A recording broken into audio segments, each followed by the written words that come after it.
ఒక చిన్న గ్రామం ఉంది. ఆ గ్రామంలో రమేష్ అనే యువకుడు నివసించేవాడు.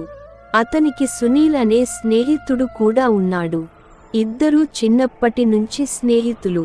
రమేష్ మదురై నుండి వచ్చిన హేమ అనే యువతిని ప్రేమించాడు. హేమ ఒక చిన్ని కళాశాలలో చదువుతున్నది. వాళ్ళిద్దరూ పరిచయం పెంచుకుని మెల్లగా ప్రేమలో పడిపోయారు.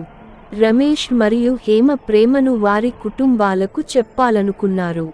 కానీ వారు ఇంకా వేచి ఉండాలని భావించారు.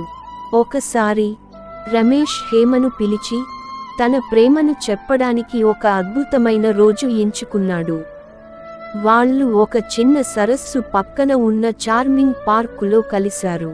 అక్కడి ప్రకృతి సౌందర్యం, సున్నితమైన గాలి, పక్షుల పాటలు వారి మధ్య ఉన్న ప్రేమను ఇంకా బలపరిచాయి.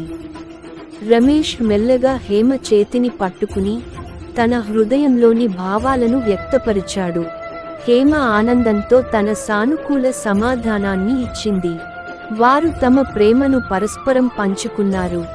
ఆ క్షణం వారికి ఆనందకరమైన, అద్భుతమైన అనుభవంగా మిగిలింది. ఆ రోజు నుండి రమేష్ మరియు హేమ మధ్య ఉన్న శృంగారం మరింత బలపడింది. ఇదే సమయంలో సునీల్ కూడా ఒక యువతిని ప్రేమించాడు. అతనికి తన స్నేహితుడి ప్రేమ కథ స్ఫూర్తిగా మారింది. సునీల్ తన ప్రేమను వ్యక్తం చేయడానికి తన ప్రియురాలిని ఒక రాత్రి చందమామ వెలుగులో విహారానికి తీసుకెళ్లాడు. అక్కడ ఆయన తన హృదయాన్ని తెరచి తన ప్రేమను ప్రకటించాడు. ఈ రొమాంటిక్ సందర్భంలో సునీల్ మరియు అతని ప్రియురాలు కూడా ప్రేమలో పడిపోయారు.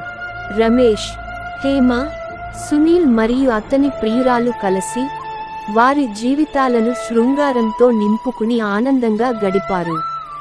ఈ కథ ద్వారా ప్రేమ మరియు శృంగారం మన జీవితాల్లో ఎంత ముఖ్యమైనవో మరియు ఎలా మనసులకు ఆనందం, సంతృప్తి కలిగిస్తాయో మనం తెలుసుకోవచ్చు.